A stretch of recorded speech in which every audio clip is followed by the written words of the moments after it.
Hello learners, welcome to our channel infinite learning. আর আমি তোমাদের সঙ্গে আসিফ স্যার। আজকের ক্লাসে আমি আলোচনা করব চাকরির পরীক্ষার অত্যন্ত একটি গুরুত্বপূর্ণ বিষয় নিয়ে, যা হলো ক্লোজ টেস্ট। অনেকেই এই ক্লোজ টেস্ট নিয়ে বেশ চিন্তায় থাকে বা এটা নিয়ে অনেকটা সমস্যায় ভোগে। তাদের জন্য, আর বিশেষ করে একজন লার্নার অর ভিউয়ার আর কি আমাকে কমেন্ট বক্সে কমেন্ট করে জানিয়েছে যে ক্লোজ টেস্ট সম্পর্কে যদি একটি ভিডিও করা যায় তাহলে তার খুব উপকার হয়। তো তাকে সামনে রেখে এবং অন্য অনেকে যাদের ক্লোজ টেস্ট নিয়ে বেশ সমস্যা আছে তাদের জন্য আজকের এই ভিডিও। তাহলে চলো ভিডিওটি শুরু করা যাক। ক্লোজ টেস্টের মূল সমস্যা হচ্ছে এটি যে বেশিরভাগ ছাত্রছাত্রী এটাকে দেখে খুব ভয় পায়, অর্থাৎ প্যানিক ফিল করে, আর তার ফলে ক্লোজ টেস্টের অপশানসগুলি ভুলভাল টিক দিয়ে ফেলে, অর্থাৎ চুজ করে আর কি। আমি বলবো মাথা ঠান্ডা রাখো, নিজের ওপর ভরসা রাখো এবং শান্তভাবে প্যাসেজটি মনোযোগ দিয়ে পড়ো আর অপশানসগুলি ভালো করে দেখো। আশা করি তোমরা সঠিকটি চুজ করতে পারবে। ক্লোজ টেস্টের সমাধান সঠিকভাবে করতে গেলে বেশ কতগুলি পদক্ষেপ অবশ্যই মেনে চলা উচিত, তাহলে আমরা কিন্তু সঠিক উত্তর নির্বাচন করতে পারব। চলো আমরা সেগুলো নিয়ে এখন আলোচনা করি। শুরুতেই আমরা জানব what is close test. Cloze test কাকে বলে? A close test, also known as close deletion test or occlusion test, is an exercise, test or assessment consisting of a portion of language with certain items, words or signs removed, and where the participant is asked to replace the missing language item. অর্থাৎ cloze test হলো এমন একটি পরীক্ষা যেখানে কোনো অনুচ্ছেদে কিছু অংশ মিসিং রাখা হয় এবং পরীক্ষার্থীকে ওই মিসিং অংশ পূরণ করতে বলা হয়। সেটিই হলো ক্লোজ টেস্ট। সোজা কথায় ক্লোজ টেস্ট হলো একটি প্রদত্ত প্যাসেজ থেকে কিছু অংশ মিসিং করে রাখা হবে, তোমাকে সেই মিসিং অংশটি নির্বাচন করতে হবে। অবশ্য অপশানস দেওয়া থাকবে 4টে করে তোমার, সেক্ষেত্রে তোমাকে অপশানগুলোর মধ্যে থেকে সঠিকটা নির্বাচন করতে হবে। এবার আমরা দেখে নেব some other information about cloze test. Cloze test সম্পর্কিত আরও কিছু গুরুত্বপূর্ণ অন্যান্য তথ্য। Number 1, cloze test require the ability to understand context and vocabulary in order to identify the correct language or part of speech that belongs in the deleted passage. Cloze টেস্টের জন্য প্রসঙ্গ বোঝার ক্ষমতা এবং শব্দভাণ্ডারের জ্ঞান থাকা প্রয়োজন, যাতে অনুচ্ছেদের উজ্জ্ব রাখা অংশের সঠিক উত্তর করা যায়। সোজা কথা বললে এটাই দাঁড়ায়, ক্লোজ টেস্টের জন্য কিন্তু তোমার ভাষা জ্ঞান থাকার খুব প্রয়োজন এবং শব্দের ভাণ্ডার অর্থাৎ ভোকাবুলারি কিন্তু অনেকটাই তোমার মধ্যে থাকার প্রয়োজন আছে।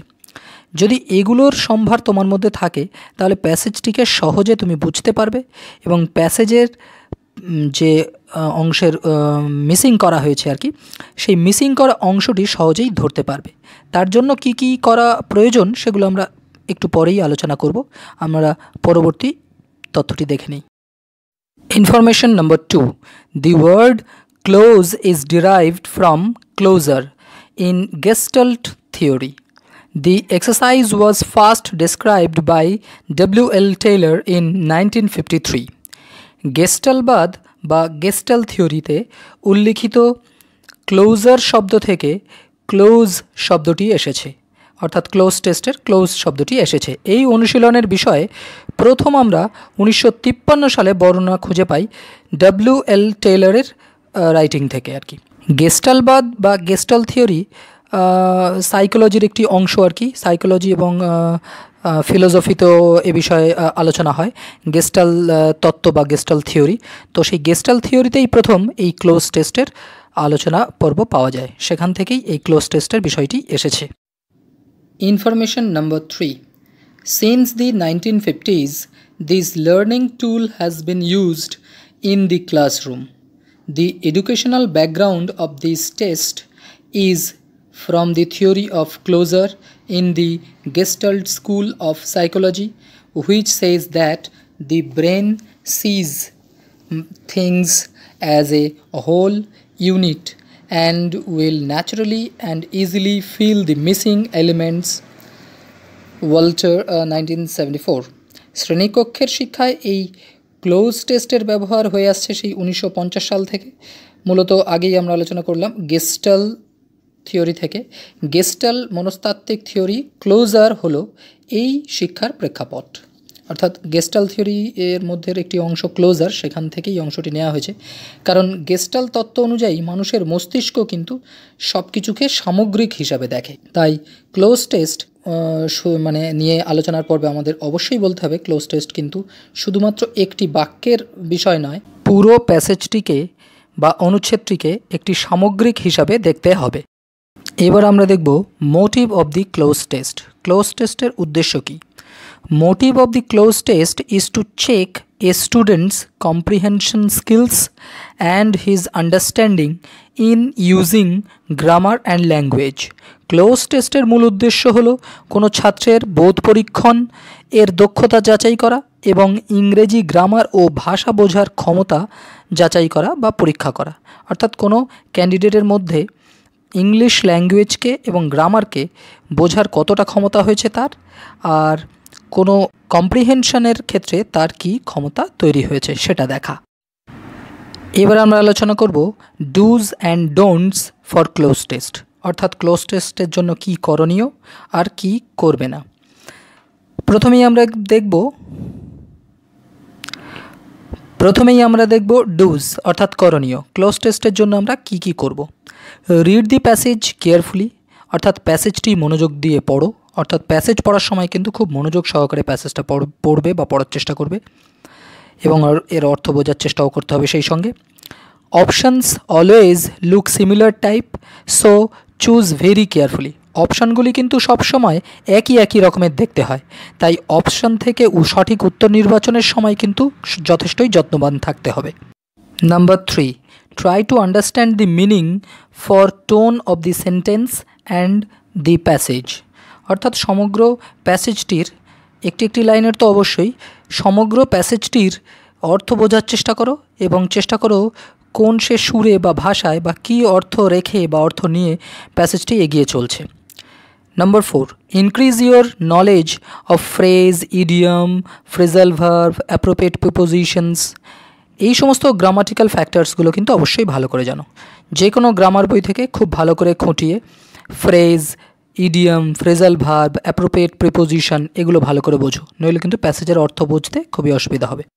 Number 5, also increase your knowledge of tense of verb, suitable words or general terms or jargons and collective nouns.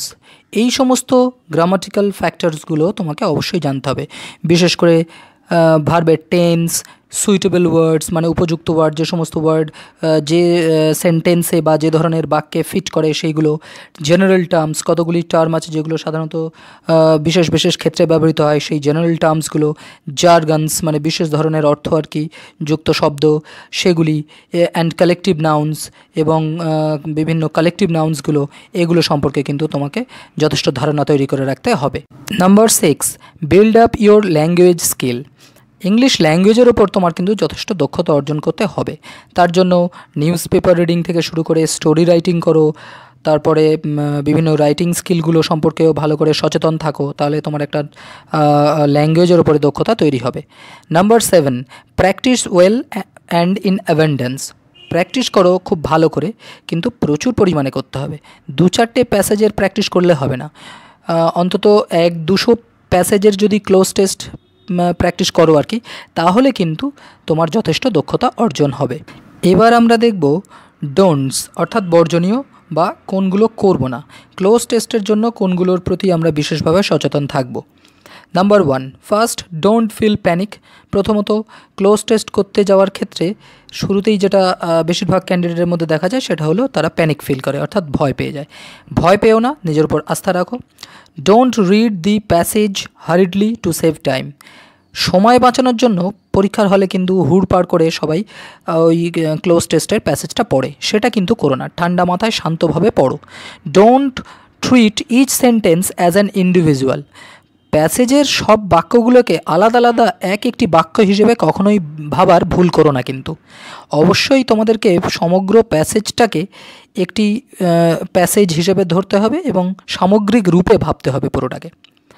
Don't lose concentration at the time of reading the প্যাসেজটি পড়ার সময় অবশ্যই কোনোভাবে মনোসংযোগ হারিও না।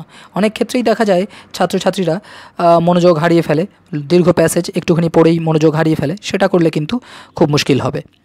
Don't do answers skipping any question in cloze test group. Close টেস্টের যে 5টি বা 6টি কি 7টি কি 10টি প্রশ্ন দেওয়া হলো, সেই প্রশ্নগুলির উত্তর করতে গিয়ে একেরটা করলে তারপরে ছেড়ে দিয়ে 3এরটা করলে তারপরে 5এরটা করলে, এরকম করলে কিন্তু মুশকিল হওয়ার সম্ভাবনা বা ভুল হওয়ার সম্ভাবনা বেশি থাকবে। তোমরা কিন্তু পরপর বুঝে বুঝে করার চেষ্টাটা করো। Number 6, don't try to answer the questions from the last in cloze test group. Cloze test গ্রুপে যে প্রশ্নগুলি দেওয়া আছে সেই প্রশ্নগুলির শেষের দিক থেকে কখনো উত্তর করতে যাবে না। সবসময় চেষ্টা করবে উত্তরগুলো প্রথম থেকেই পরপর স্টেপ বাই স্টেপ করে যাওয়ার। Number 7, don't take cloze test casually.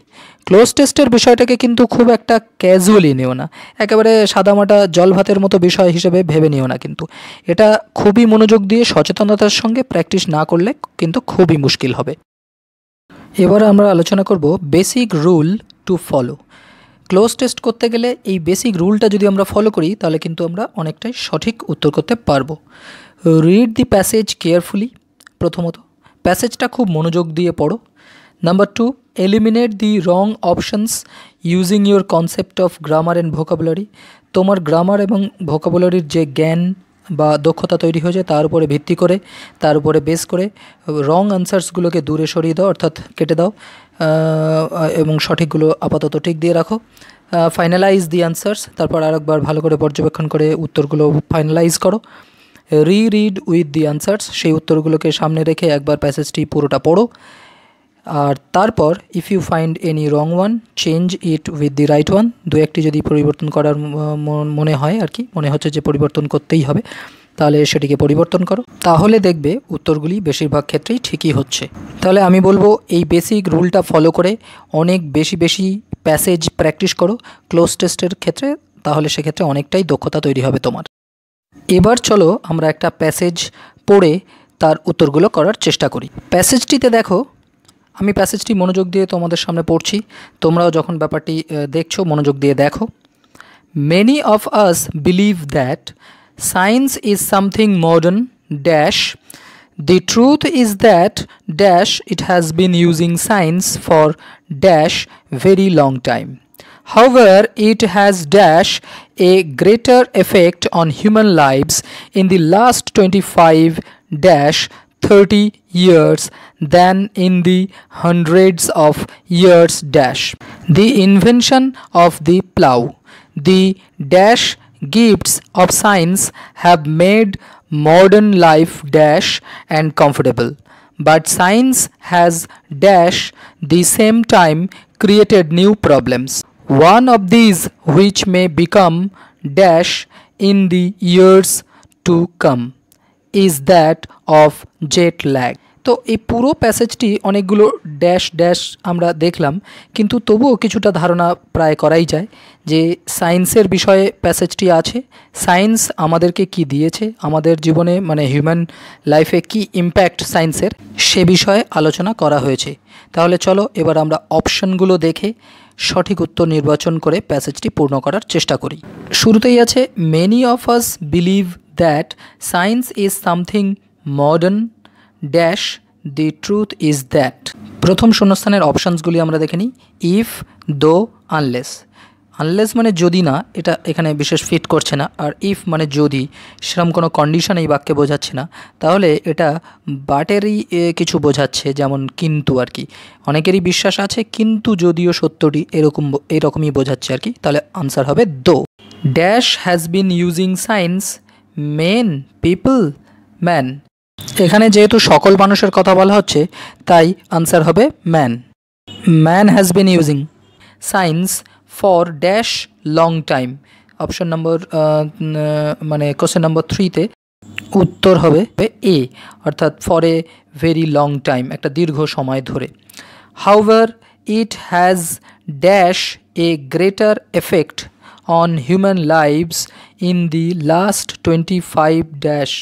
তাহলে এখানে হচ্ছে ইট হ্যাজ, কোশ্চেন নম্বর 4-এ it has had a greater effect. এখানে ইটের সঙ্গে অক্সিলারি ভার্ব হিসেবে হ্যাজ ব্যবহার করা হয়েছে, আর ভার্ব হ্যাভ ভার্ব এর থার্ড ফর্ম হিসেবে এখানে হ্যাড ব্যবহার করা হয়েছে হ্যাজের পরে। তাহলে এখানে হ্যাড হচ্ছে a greater effect on human lives in the last 25-30 years বলেছে।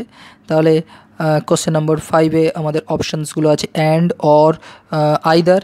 তাহলে অ্যান্ড তো এখানে হচ্ছে না, আইদারও হবে না, তাহলে অর সেটা হচ্ছে 25 or 35 years then in the hundreds of years dash. 6 নম্বরে ফ্রম, ফর আর সিন্স, এটা হবে সিন্স মানে সিন্স 100 মানে in the hundreds of years since the invention of the plough, ওই লাঙলের আবিষ্কার থেকে আর কি। 7 নম্বর শূন্যস্থান দেখবো আমরা, the dash gifts of science, সাথের অপশান আছে দেখো মার্ভেলাস, কস্টলি, ইনএক্সপেন্সিভ আর কস্টলি এখানে তো কোনোভাবেই প্রযোজ্য হচ্ছে না। Marvellous, the marvellous gifts of science have made modern life dash and comfortable, dull and comfortable, exciting and comfortable, aimless and comfortable. Aimless আর ডাল তো ফিট করছে না, তাহলে এই অপশনগুলো আমরা এমনি বাদ দিয়ে দিলাম, তাহলে পড়ে রইল এক্সাইটিং। তাহলে আমরা করছি exciting and comfortable. But science has dash the same time created new problems. তাহলে এখানে 9 নম্বর কোশ্চেনের অপশানগুলো অ্যাট, ইন, উইদিন। এবারে আমরা যদি দি সেম টাইমের আগে আমরা যদি একটু মনে করার চেষ্টা করি ফ্রেজটি, তাহলে হচ্ছে অ্যাট দি সেম টাইম মানে একই সময়। But science has at the same time created new problems, তাহলে এখানে উত্তরটি হচ্ছে কি অ্যাট দি সেম টাইম মানে at. One of these which may become dash in the years to come is that of jet lag. তাহলে 10 নম্বরের অপশানটা দেখে নেবো। 10 নম্বরের অপশানগুলি হলো ব্যাড, ওর্স, গুড। ব্যাড মানে খারাপ, ওর্স মানে অধিকতর খারাপ, না গুড মানে ভালো। এখানে দেখো one of these which may become dash in the years, আগেই বলেছে প্রবলেমের কথা বলা হয়েছে, তাহলে এখানে নিশ্চয়ই গুড কথাটা হবে না, তাহলে ব্যাড আর ওর্সের মধ্যে হবে। আর এখানে বলেছে which may become worse in the years to come মানে অধিকতর বা আরও বেশি খারাপ হতে পারে, কম্প্যারিজন করে বলা হচ্ছে। তাহলে এখানে স্বভাবতই ওর্স অর্থাৎ অপশান বি উত্তর হবে। তাহলে এই উত্তরগুলো আমরা যেভাবে করার চেষ্টা করলাম, তোমরাও ঠিক এভাবে বাড়িতে যে কোনো প্যাসেজ নাও, যে কোনো বই থেকে নাও, নিয়ে উত্তরগুলো করার চেষ্টা করো। তারপর অনুশীলনের উত্তরের সঙ্গে ম্যাচ করার চেষ্টা করো, দেখো কতগুলো ঠিক হচ্ছে, কতগুলো ভুল হচ্ছে। এভাবে তোমরা প্রচুর প্র্যাকটিস করো, তাহলে আশা করি তোমরা ক্লোজ টেস্টে তোমাদের দক্ষতা অর্জন করতে পারবেই। ভিডিওটি ভালো লাগলে অবশ্যই লাইক, শেয়ার ও কমেন্ট করো। আর তোমাদের কোনো কোয়েরি থাকলে মূলত চাকরির পরীক্ষা সংক্রান্ত, তা আমাদের কাছে প্রশ্ন বা কমেন্ট বক্সে কমেন্ট করে জানাও, তাহলে আমরা তার সমস্যার সমাধান অ্যাজ ইউজুয়াল যেমন করছি তেমন করব। আর বিভিন্ন বিষয়ে অর্থাৎ চাকরির পরীক্ষায় যেহেতু বিভিন্ন সিলেবাস রয়েছে, বিভিন্ন পরীক্ষায় বিভিন্ন সিলেবাস, সেই সমস্ত ধরনের সিলেবাসের উপরে আমরা চেষ্টা করছি ভিডিও নিয়ে তোমাদের কাছে সবচেয়ে তাড়াতাড়ি পৌঁছে যেতে এবং তোমাদের সহায়তা করতে। So keep watching our videos and try to be better and better. Thank you.